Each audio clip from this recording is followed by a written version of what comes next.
এই সবাই কিন্তু মন ভরে পেট পুরে খাবেন, হ্যাঁ? কেউ লজ্জা করবেন না। আমি আবার লজ্জা করে খেতেই পারি না। তার উপর আবার আপনার বিবাহ বার্ষিকী বলে কথা। হ্যাঁ, তা তুমি লজ্জা পেলে তাও ক্ষতি নেই হে, বাকিরা না পেলেই হলো। পাগল, আপনার বাড়িতে এলে কেউ লজ্জা পায় নাকি? তাহলে আপনারই বদনাম হবে না? ওই যে ওটা, দে দে দে মাংস দে। ও হ্যাঁ, ভাত তো দেখছি শেষের মুখে। ভাত দে, ভাত দে।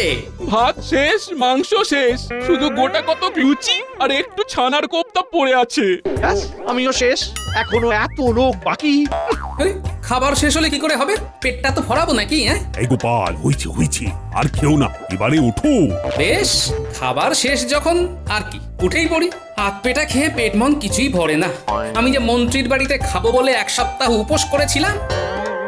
পেট না তো আস্ত একটা জ্বালা। ছড়া কোথাকার।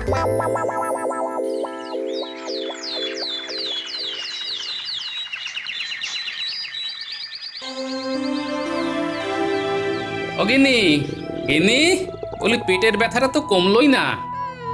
কমবে কি করে? বালতি বালতি খেয়ে এসেছো যে। ও বাবা গো, কি ব্যথা করছে গো, পেটে তো মোচড় দিচ্ছে। এ সর্বনাশ বলো দেখি। না না না, আমার গতিক ভালো ঠেকছে না। আমি বরং ন্যাপলা গুলটেকে পাঠশালা থেকে ফিরলেই ডেকে পাঠাই। ওরা বরং রাজসভায় গিয়ে বৈদ্যমশাইকে ডেকে আনুক। তবে তাই করো, আমি আর পারছি না।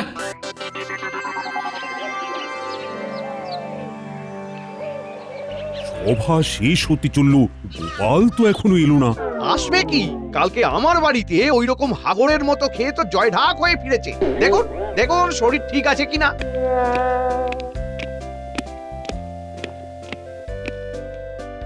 মহারাজ, ন্যাপলা আর গুলটে এসেছে, বলছে বৈদ্যমশাইকে নাকি খুবই দরকার। মা কি দরকার? তার মানে? তার মানে হলো এইটাই যে গোপালের পেটের গন্ডগোল হয়েছে। এই মাটি করেছে, অবৈধ, শিগগিরই যাও। ও বৌঠান, তোমার কর্তাকে তো দেখতেই পাচ্ছি না। যতবারই তার পেটখানা হাত দিয়ে টিপতে যাচ্ছি, ততবারই তো সে দৌড়ে দৌড়ে বড় বাইরে ছুটছে। আর পাচ্ছি না, পেটে কি যন্ত্রণা। এতবার বড় বাইরে যেতে যেতে শরীরে আর কিছু নেই। এসো এসো গোপাল, এসো, এবারে তোমাকে দেখে দিই। এই বয়সে কাউ কেমন খেতে দেখিনি। বাপরে বাপ, হাতায় হয় না উনি বালতি ভরে খান, ঠিক রাক্ষসের মতো। সত্যি বাবা। বৈদ্যমশাই, আপনি আপনি বলুন তো, আমাদের এখন কি করা উচিত? গোপালের যা অবস্থা, তাতে এখন শুধুমাত্র ওকে একদম পাতলা করে কাঁচকলা দিয়ে মাছের ঝোল, থানকুনি পাতার রসও, আর আমি একটা পাঁচন দেব, সেইটা দুবেলা করে খাওয়াতে হবে। চলুন বৈদ্যমশাই, চলুন চলুন, ওই আপনার বাড়ি থেকে পাঁচনখানা নিয়ে আসি। জামাইবাবুকে খাওয়াতে হবে তো নাকি? চলুন চলুন।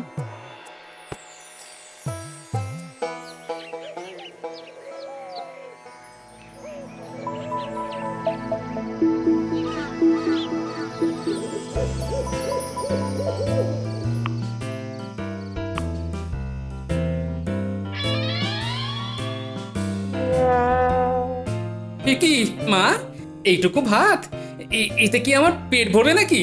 কি আবার বেশি কথা বলছো? যা দিয়েছি তাই খেয়ে নাও। তার উপর এমন পাতলা ঝোল যে মুখে তুলতেই ইচ্ছে করছে না। আপনি খেয়ে নিন দেখি। হ্যাঁ, এমনিতেই তো সেই খেয়ে দেয়ে আপনাকে বড় বাইরেই ছুটতে হবে। না, আমি কিছুতেই এইটুকু ভাত আর এমন পাতলা মাছের ঝোল খাবো না। খাবে না তো উঠে যাও। কি, আমার বাড়িতে দাঁড়িয়ে আমায় খেতে হবে না বললেন? হ্যাঁ, মা তাই বলেছে, কারণ আপনার পেটের চিন্তায় আমার দিদি চোখের নিচে কালি পড়ুক, সেটা তো আর আমরা চাই না। হায় ভগবান, এ আমি কি জ্বালায় পড়লাম।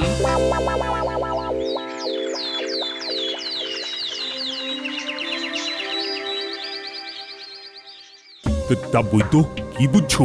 গোপালের সুস্থ হতে আর কতদিন লাগবে? মহারাজ, পেটের অবস্থা তার খুবই শোচনীয় এবং শরীরটাও বেশ দুর্বল। তাহলে কি মোটামুটি আরো দিন 10 নাকি? দেখুন মহারাজ, আমি যেরকম বলেছি, ওনারা যদি ঠিক সেরকম নিয়ম পালন করেন, তাহলে 10 দিন লাগবে না, আর দিন 6-এর মধ্যেই গোপাল সুস্থ হয়ে উঠবে। না না, আমি দেখে এলাম তো। গোপালের বাড়িতে গোপালের শাশুড়ি শ্যালক খুবই দায়িত্বের সাথে তার দেখভাল করছে। তবে গোপালকে এবারে সচেতন হতে হবে, খাদ্যের অভ্যাস বদলাতে হবে, না হলে ওই শরীরের ওজন যেমন বাড়বে ঠিক তেমন ভুঁড়িও বাড়তে থাকবে। দেখুন মহারাজ, গোপালের মঙ্গল চেয়েই বলছি, আপনি গোপালকে এবারে বলে দেবেন যে সে যদি এবারে 1 মাসের মধ্যে একটুও রোগানা হতে পারে তাহলে আপনি তাকে সবাই ঢুকতে দেবেন না। বেশ, তাই বলবো। তবে কথা সত্যি যে গোপালের এবারে শরীরের মেদ আর ভুঁড়ি কমানোটা ভীষণই প্রয়োজন। গোপাল যত অসুস্থ হবে তত আমারই ভালো। আমি আমার ইচ্ছে মতো সবাই দাপট দেখাতে পারবো।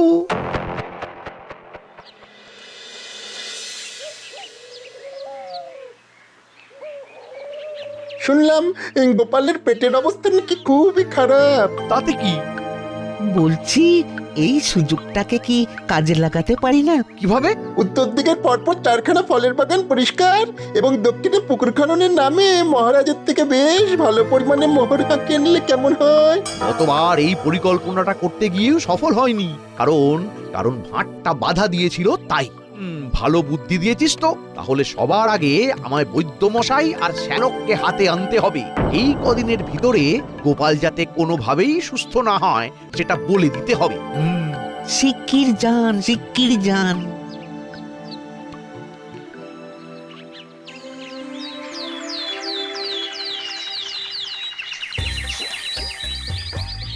গোপাল, ও গোপাল, গোপাল! আরে আরে, মন্ত্রী মশাই যে, আসুন আসুন। আমাদের রাজ্যের ভার অসুস্থ হয়েছে, তাই আমি মন্ত্রী হয়ে নিজেই তাকে দেখতে এলাম। বাবা, আমার তো বিশ্বাসই হচ্ছে না। বসুন বসুন। না না না না না, বসবো না গো, বসবো না। হাতে সময় খুব কম, বুঝলে, প্রচুর কাজ পড়ে আছে। যাই হোক, তা গোপাল, বলো বলো, আছো কেমন? এই তো মন্ত্রী মশাই, আমি আগের থেকে অনেকটা সুস্থ হয়ে উঠেছি। পেটটা অনেকটা ধরে এসেছে। হ্যাঁ, আশা করি দিন 3-4-এর ভেতরেই আবার সভায় যেতে পারবো। সর্বনাশ, আর সময় নষ্ট করা যাবে না। কি হলো মন্ত্রী মশাই, কিছু ভাবছেন নাকি? হ্যাঁ, মানে ভাবছি, মহারাজ আমাকে একটা পথ্য আনতে বলেছিলেন, সেটা একদম ভুলে গেছি। আজ বরং আমি উঠি গোপাল, কালকে আবার আসবো। তুমি সাবধানে থেকো, কেমন? আচ্ছা মন্ত্রী মশাই, আপনাকে আর আটকাবো না। এই শালা বাবু, ওনাকে এগিয়ে দিয়ে এসো।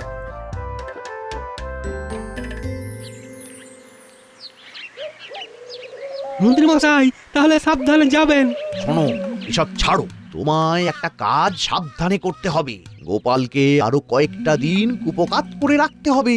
হ্যাঁ, কেন মন্ত্রী মশাই? গোপালের অনুপস্থিতিতে বাগান পরিষ্কার, পুকুর খননের নামে মহারাজের থেকে ভালো পরিমাণে বেশ কিছু মোহর বাগিয়ে নেব। তবে তোমাকেও তার কিছু পরিমাণ দেব। শুধু শুধু কাজটা ঠিক করে করতে হবে, কেমন? বাড়িতে বসে মোহর পেলে আমি যে কোনো কাজই একেবারে কি বলে ওই নিষ্ঠার সাথে করে ফেলবো মন্ত্রী মশাই, চিন্তা করবেন না। আজ রাত্রে আমার কাছ থেকে বিশেষ একটা পাঁচন নিয়ে যেও, তারপর সেই পাঁচনটাকে রান্নার পদের মধ্যে মিশিয়ে দিও। তাহলেই দেখবে কাল থেকে গোপালের আবার পেট খারাপ শুরু হয়ে যাবে। কিন্তু ওই বৈদ্য মশাই যে কালকে আবার আসবেন, পথ্য দিলেই তো। চিন্তা করো না, বৈদ্যকে আমি এক্ষুনি সামলে নেব। আচ্ছা, আসি তাহলে।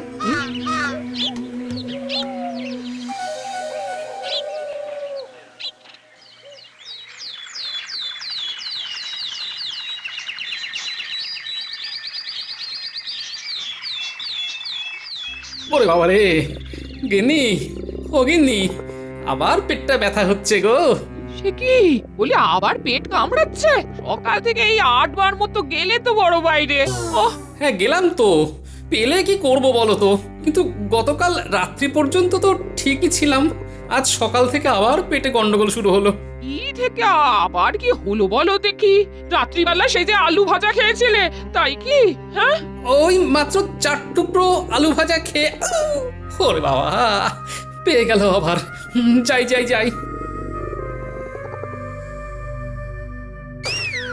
না না না, আবার বাড়াবাড়ি হওয়ার আগেই এক্ষুনি আবার বৈদ্য মশাইকে খবর দিই।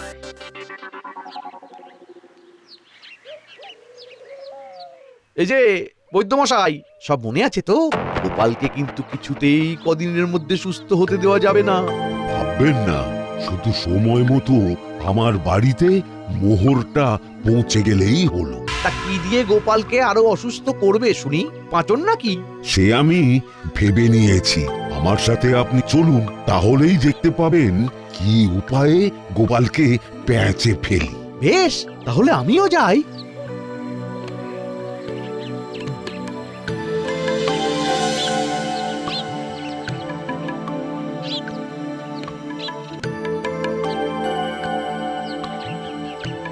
গোপাল, গোপাল, গোপাল, গোপাল!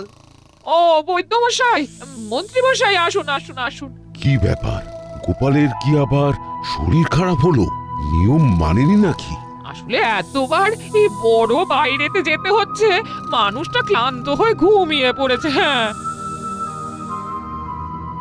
ও আপনারা এসেছেন, ভালোই হয়েছে। আর বলবেন না, শরীরটা যে এত ঘন ঘন কেন খারাপ হচ্ছে বুঝতে পারছি না। শোনো গোপাল, নিজেকে যদি দ্রুত সুস্থ করতে চাও তাহলে আমার দেওয়া পাচন ছাড়াও ব্যায়াম শুরু করো। যেমন ওই ওঠবোস, মুগুর ভাঁজ। হ্যাঁ, তাতে গোপালের বহরটাও কমবে, শরীরও চাঙ্গা থাকবে। তখন তুমি ঝরঝরে হয়ে রাজসভায় যাবে। সত্যি? হ্যাঁ, ব্যায়াম করা তো ভীষণ ভালো। শরীর সুস্থ রাখে। আর হ্যাঁ, একদম অনিয়ম করবে না কিন্তু, তাহলে শুরু করে দিও কাল থেকে নিয়মিত যোগ ব্যায়াম। কিন্তু উনি কার তদারকিতে যোগ ব্যায়াম করবেন সেইটাই ভাবছি। হ্যাঁ, আর দিদি, আমি তো আছি নাকি, তুই একদম চিন্তা করিস না। ব্যাস ব্যাস ব্যাস ব্যাস, তাহলে তো চিন্তার অবসান হয়েই গেল। গোপাল, সব কথা শুনো কিন্তু। এর মধ্যেই একদিন মহারাজ আসবেন তোমাকে দেখতে। এই শালাবাবু, তুমি একটু ওনাদেরকে এগিয়ে দিয়ে এসো। হ্যাঁ হ্যাঁ হ্যাঁ, যাই যাই।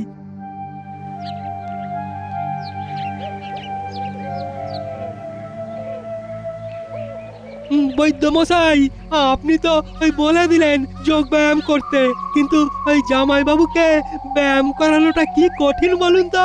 হ্যাঁ, আমি সব জেনে বুঝেই বলেছি। আমি জানি যে গোপালের ওই ভারী চেহারা নিয়ে ব্যায়াম করতে ভীষণ অসুবিধে হবে। আর তাতে সে আরো ক্লান্ত হয়ে পড়বে, গা হাত পায়ে তীব্র ব্যথা হবে, বিছানা ছেড়ে উঠতেই পারবে না। একদমই তাই। অতগুলো মোহরের কথা ভুলে যেও না শালাবাবু। তুমি শুধু কাজটা করে যাও। তুমি, তোমার মা, দুজনেই ভীষণ করিতকর্মা। গোপালকে দিয়ে ব্যায়াম করাও, ছোটদের সাথে মাঠে পা বল দিয়ে নামিয়ে দাও, যেভাবে পারো নাজেহাল করে দাও। বেশ। এতক্ষণ ধরে শ্যালক বাবু কি এত ওদের সাথে কথা বলছে? কোনো গন্ডগোল পাকাচ্ছে না তো?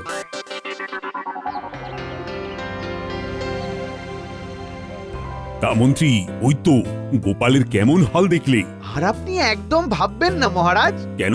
আমি পাচন খেতে বলা ছাড়াও গোপালকে নিয়মিত যোগ ব্যায়াম করতে বলে এসেছি। আমিও বলেছি যোগ ব্যায়াম ছাড়াও গোপালকে বাচ্চাদের সাথে খেলতে নামিয়ে দিতে, তাহলে সে অনেক ঝরঝরে আর চাঙ্গা থাকবে। বাহ বাহ বাহ, বেশ বেশ, খুবই ভালো ব্যাপার। তাহলে কদিন পর গিয়ে দেখে আসবো গোপাল সব ঠিকঠাক মতো করছে কিনা। একদম। আচ্ছা মহারাজ, বলছিলাম কি, ওই উত্তরের 4টে ফলের বাগান পরিষ্কার করাতে হবে, আর ওই দক্ষিণ দিকের পুকুর খনন করাতে হবে, তাই কিছু মোহরের দরকার। বেশ বেশ বেশ, খাজাঞ্চির সাথে কথা বলে প্রয়োজন মতো নিয়ে নিও। আগে মহারাজ।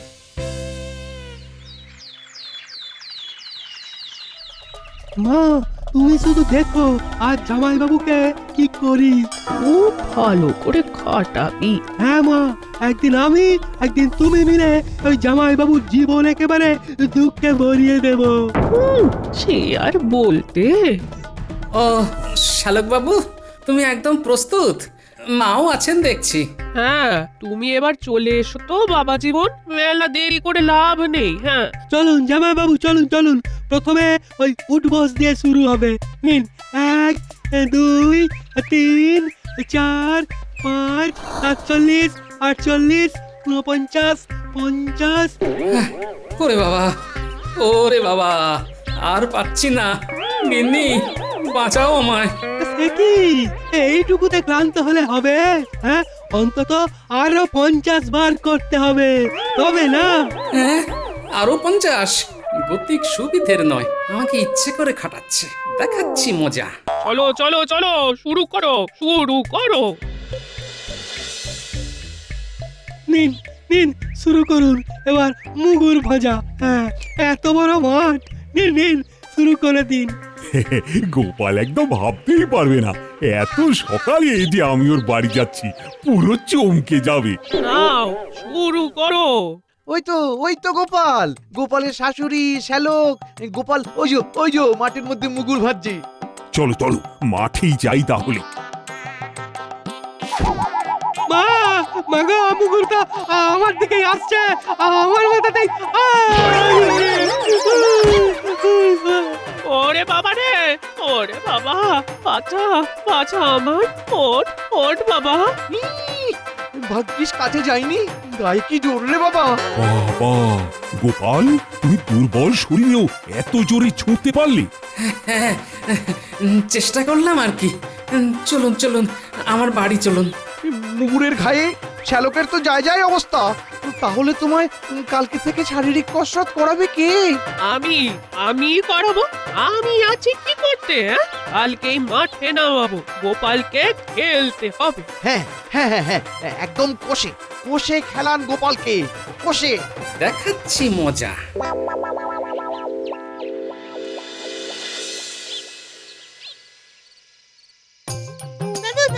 চুপ চুপ, আস্তে কথা বল। ডেকেছে কেন গো? আমাকে আমার শালা শাশুড়ি মন্ত্রীর উস্কানিতে এই শরীর খারাপের মধ্যে অত্যধিক শারীরিক কসরত করিয়ে অহেতুক কষ্ট দিচ্ছে। তা আজ শালাকে জব্দ করেছি, তারপর এরপর শাশুড়িকে জব্দ করতে চাও, তাই তো? শুনছি সে আমায় কালকে তোদের সাথে মাঠে পা বল খেলাতে নিয়ে যাবে। তা তোরা উনি যখন পা বলটা মারতে উদ্যত হবেন, তখন আসল বলের বদলে সাদা রং করা লোহার বল রেখে দিবি, ঠিক আছে? বুঝেছি, বদল বদল করতে হবে। চিন্তা করো না দাদু, সব হয়ে যাবে। এখন নিশ্চিন্তে বাড়িতে বসে বিশ্রাম নাও। এবারে এই বলখানা তোমার পা দিয়ে মারো, দেখি কেমন পারো। আগে মা, আপনি আগে একটু মেরে দেখান না, তাহলে সেটা দেখে আমিও অমনিভাবেই বলটা মারবো। বেশ, তবে তাই হোক। এবার বুঝবে মজা। ওরে বাবা রে! মাগো, বাবা গো, বাঁচা গো! এটা কি ছিল? গেল রে, গেল রে, গেল রে, গেল রে, গেল রে! আমার পাটা গেল ভেঙে। ওরে বাবা রে! কি মা, মিছিমিছি একজন অসুস্থ লোককে অকারণে অত্যধিক কষ্ট দেওয়ার শাস্তিটা পেলেন তো? সব ওই মন্ত্রীর উস্কানিতে হয়েছে বাবা। ওই আমার ছেলেকে উস্কেছিল যাতে আরো কদিন তোমার শরীর খারাপ করিয়ে উপকার করে ফেলতে পারি। কিন্তু কেন?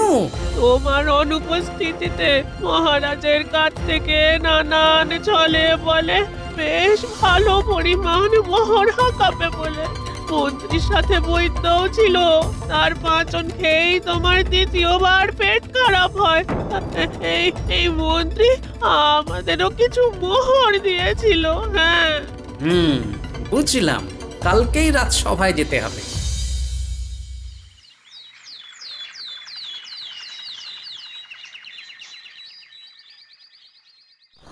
মহারাজ, আসবো?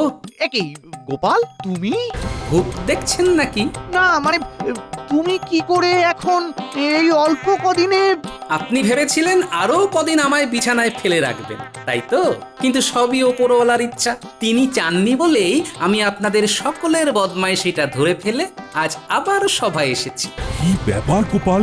মহারাজ, এই মন্ত্রীমশাই আমার অনুপস্থিতিতে আপনার কাছে নানা অছিলায় বেশ কিছু মোহর হাতাবেন বলে আমায় কদিন নানাভাবে বিছানায় শয্যাশায়ী করে রাখতে চেয়েছিলেন, এবং ওনার সাথে হাত মিলিয়েছিলেন বৈদ্যমশাই, আমার শাশুড়ি এবং শ্যালকও। তার মানে বাগান পরিষ্কার, পুকুর খননের নামে নেওয়া মোহরগুলো সব মন্ত্রী নিজের ঘরে নিয়ে গেছে। আগে হ্যাঁ, বাগান উনি নামমাত্র সাফ করিয়েছেন, আর মহারাজ পুকুর খননের নামে আপনার ট্যাগ কেটে নিয়ে গেছেন উনি। কারণ আপনি বলুন, বর্ষাকালে কি কখনো পুকুর খনন করা যায়? গোপাল, তুমি বলো তো মন্ত্রীকে কি শাস্তি দেব আমি? তেমন কিছুই না, আমার শ্যালক আর শাশুড়ির সেবা করা। তারা মন্ত্রীর উস্কানিতেই তো আজ মাথা ফাটিয়ে পা ভেঙে পড়ে আছে, তাই। উরি বাবা, আমায় আমায় ছেড়ে দিন মহারাজ। চুপচাপ যাও, না হলে রাজ্য থেকে একেবারে তাড়িয়ে দেব।